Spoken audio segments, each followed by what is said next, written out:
ద్రోణుడు ఒకరోజు అందరికీ నేర్పించిన తరువాత ఇక అందరికీ పరీక్ష పెట్టాడు. ట్రైనింగ్ 2 రకాలు, ఒకటి థియరీ, రెండోది ప్రాక్టికల్. ఇన్ని ఉన్నాయి మహాభారతంలో, ఇవన్నీ మహాభారతంలో ఉన్నాయి. చెప్పండి, అసలు మహాభారతంలో గురువులు శిక్షణ ఈ ఒక్క టాపిక్ చాలు ఓ 9 రోజులు. గురువులు శిక్షణ ఈ ఒక్క టాపిక్ ఎన్ని కథలు చెప్పొచ్చో అన్నీ ఉన్నాయి భారతంలో. ద్రోణుడు అందరినీ పరీక్షిస్తాడు. అర్జునుడి దగ్గరికి వస్తాడు. అందరి చేతికి బాణాలు ఇచ్చాడు ద్రోణుడు. ఇచ్చి దుర్యోధను అడిగాడు, ఏం కనిపిస్తున్నదిరా పైన అని.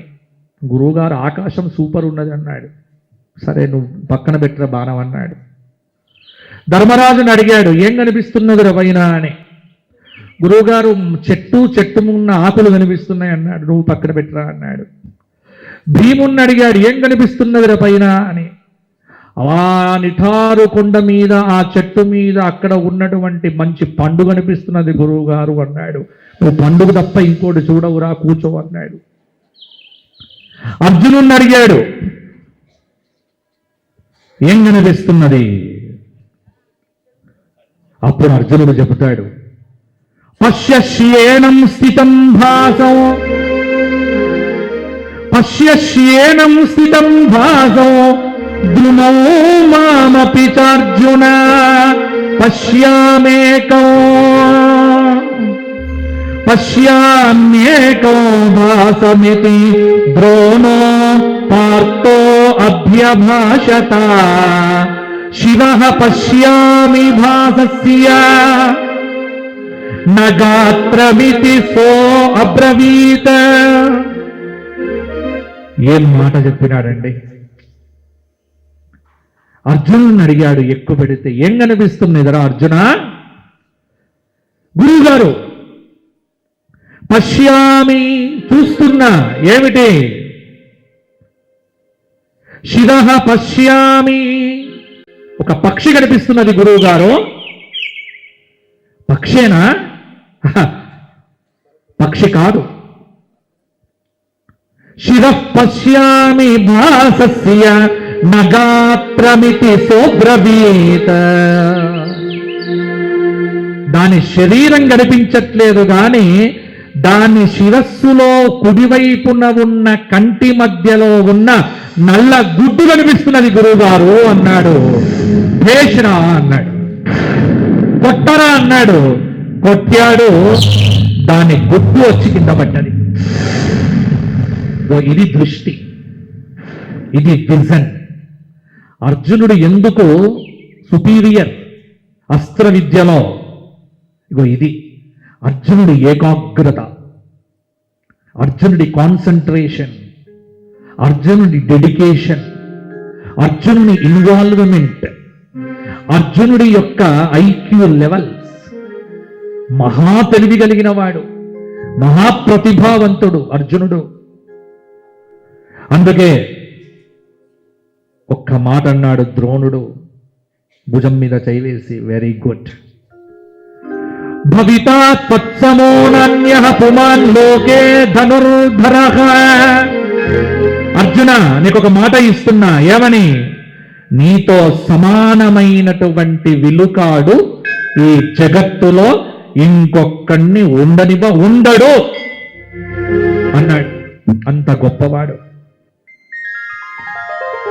ఆ తర్వాత కుమార అస్త్ర విద్యా సందర్శనం అనేటువంటిది ప్రారంభమైంది.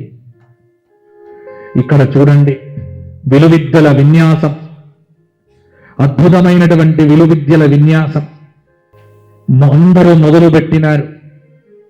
భీమసేనుడికి గద ఇష్టం, దుర్యోధనుడికి గదాయుద్ధం.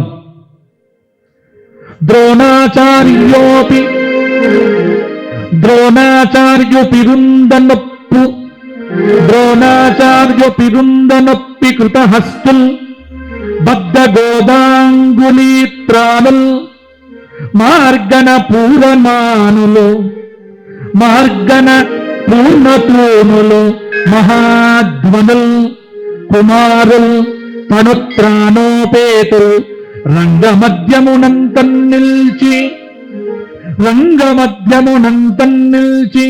ఉద్యద్గుణ శ్రేణీధరముల్ ధర్మజ ప్రముఖులై జ్యేష్ఠాను పూర్వంబుగాన. ఇది నన్నయ్య రాసిన పద్యం. మొదలు భీమసేనుడికి దుర్యోధనుడికి గదాయుద్ధం మొదలైంది. ఏమి దెబ్బలు, మామూలు బుద్ధులు కాదు. ఇద్దరు గుండెలను ఢీకున్నట్టుగా ఢీకొంటున్నారు. ఢీకొంటూ ఉంటే చివరికి ఎక్కడ ఈ రంగస్థలం పాడవుతుందో అని ఆపారు. ఈ ఆపండ్రా బాబు మీరు అని. అంత ధీరులు. భీముడికి సమవుజ్జి దుర్యోధనుడు, దుర్యోధనుడికి సమవుజ్జి భీముడు. ఇక అర్జునుడు విలువిద్యా ప్రదర్శన చేసినాడు. మధ్యలో ఒక కుర్రవాడు లేచాడు. ఆ కుర్రవాడు లేచి ఎలా ఉన్నాడు? ఆ కుర్రవాడు 9 అడుగుల ఎత్తు, 9 feet. ఎవరబ్బా అని చూశారు అందరూ కూడా. విశాలమైన వక్షస్థలం, సహజమైనటువంటి కవచ కుండలాల శోభ అర్థమైందప్పుడే. ధనుర్బాణాలు పట్టుకొని నిలబడ్డాడు అక్కడ. దీన్ని నన్నయ్య రాసినాడు చాలా అద్భుతంగా. అద్భుతమైన వర్ణన. సాలప్రాంశు నిజోజ్వలత్ కవచు, సాలప్రాంశు నిజోజ్వలత్ కవచు శశ్వత్ కుండలోద్భాసితున్న బాలార్క ప్రతిమున్న శరాసన ధరున్న బద్ధోగ్ర నిస్త్రింశు శౌర్యాలంకారు సువర్ణవర్ణో గను కర్ణాభ్యున్ జగత్కర్ణ పూర్ణాలోలద్గును చూచి చూపరు ప్రభూతాశ్చర్యులై అచ్చటన్న సాల ప్రాంశో నిజోజ్వలత్ కవచో శశ్వత్ కుండలోద్భాసితున్న బాలార్క ప్రతిమన్న. ఉదయిస్తున్న సూర్య ప్రభ కిరణములతో బాసిల్లుతున్నటువంటి అపరూపమైనటువంటి శోభతో ప్రకాశించేటువంటి అద్భుతమైనటువంటి నవకోటి సూర్య దీప్త తేజస్సులు ముఖమునందు కనిపిస్తూ ధనస్సు పట్టుకొని ఉదయిస్తున్న సూర్య కుమారుడిలాగా సహజమైన కవచ కుండలాల శోభతో ప్రకాశిస్తున్నటువంటి కర్ణకుమారుణ్ణి చూచారు. కర్ణుడు నాట్ ఆర్డినరీ మ్యాన్. ఇతనేం సామాన్యుడు కాదు, అసామాన్యుడు. వీడి ప్రతిభ చూచాడు. వెంటనే దుర్యోధనుడు స్వాగతం చెప్పాడు. ఆ దుర్యోధనుడు కర్ణుణ్ణి హత్తుకున్నట్ట. దొరికాడు ఒకడు పార్టీలోకి. ఇక స్టార్ట్. పార్టీ చీలడం మొదలైంది. ఇంతవరకు ఒకటే పార్టీ, ప్రాంతీయ పార్టీ. ఇప్పుడు పార్టీలో మొదలైనవి లుకలుకలు, పకపకలు, కికకికలు. ఓ బావమరుదుల పార్టీ వేరు, బిడ్డ పార్టీ వేరు, కొడుకులు వేరు. ఇక అన్ని లుకలుకలే. ఇది ఎవరికైనా తప్పకపోవచ్చు, ఎంత గొప్పవారినైనా విడవకపోవచ్చు. ఎందుకంటే ఇది మొదటి నుంచి ఉన్నదే. భారతంలో మొట్టమొదలు కనిపిస్తుంది. ఆనాటి భారతం నుంచి నేటి భారతం దాకా జరుగుతున్నది ఇదే. అందుకే ఈ గ్రంథం సత్యం సత్యం సత్యం. అందుకే భారతం సత్యం. పార్టీ రెండుగా చీలిపోయింది. మొదటి కారణం, అర్జునుణ్ణి కొట్టేవాడు ఇంతవరకు దొరకలే. దొరికాడు దుర్యోధనుడికి. అర్జునుడి యొక్క విన్యాసములన్నీ చేస్తాను అన్నాడు. అర్జునుడు ఎలా ఎలా బాణాలు ప్రయోగం చేశాడో అలా అలా అలా అలా కర్ణుడు కూడా చేశాడు. పోటాపోటీగా సాగింది ఇద్దరి మధ్య కూడా, అద్భుతంగా సాగింది. కర్ణుణ్ణి చూడగానే ఒక మూలన కూర్చున్న ఒక స్త్రీ హృదయం తల్లడిల్లిపోతున్నది. చెప్పుకోలేదు బయటకు. కుంతి కన్నీళ్లు వస్తున్నాయి. తల్లి పడే ఆవేదన ఎవరికి తెలుస్తుంది? చాలా ఆనందపడ్డాడు. వెంటనే దుర్యోధనుడు ఆనందపడ్డాడు. కర్ణ, నీవు చూపినటువంటి ఈ అద్భుతమైనటువంటి ప్రతిభకు నేను అంగరాజ్యం ఇస్తున్నా, తీసుకో అన్నట్ట. ఇవి అక్కడి నుంచే మొదలైంది ఆక్యుపేషన్, అక్కడి నుంచే మొదలైంది ఆక్రమణ. అసలు రాజ్యం ఇచ్చే హక్కు దుర్యోధనుడికి ఎవడిచ్చాడు?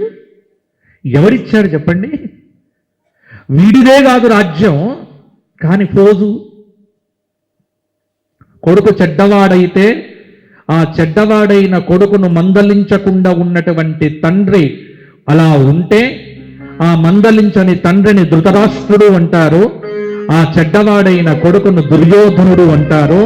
అది నాడైనా నేడైనా రేపైనా ఎప్పుడైనా ఇది ఒకటే నీతి, గుర్తుపెట్టుకోండి. ఇది ఒకటే నీతి. ఆపాలి తప్పు చేస్తూ ఉంటే. అసలు ధృతరాష్ట్రుడికే లేని రాజ్యాధికారం వీడికెక్కడిది? అందులో సూతపుత్రుడు హక్కే లేదు. ఈ నెపంతో మొత్తానికి విడిపోయారు, రెండు పార్టీలుగా మారిపోయాయి.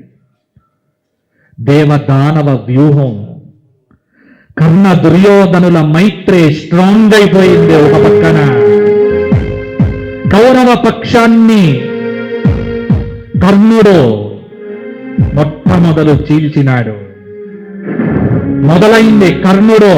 ధృతరాష్ట్రుడి పక్కన కర్ణుడు నిలబడ్డాడు. ఆ పక్కనే నిలబడ్డాడు దుశ్శాసనుడు. ఆ పక్కనే నిలబడ్డాడు శకుని. నలుగురితో రూపుదిద్దుకున్నదే దుష్ట చతుష్టయం. నలుగురు వచ్చారు చూడండి. ఒక్కడు పోయాడు, ఇద్దరు పోయారు, ఇక నలుగురు మొదలయ్యారు. దుష్ట చతుష్టయం. మంచి ప్లాన్ వేశారు. ఈ తండ్రి ఎన్ని చెప్పినా వినడు. మొత్తానికి చాలా మధ్యలో కుతంత్రాలు జరిగాయి. తరువాత ఇవి పెరుగుతూ ఉన్నాయి.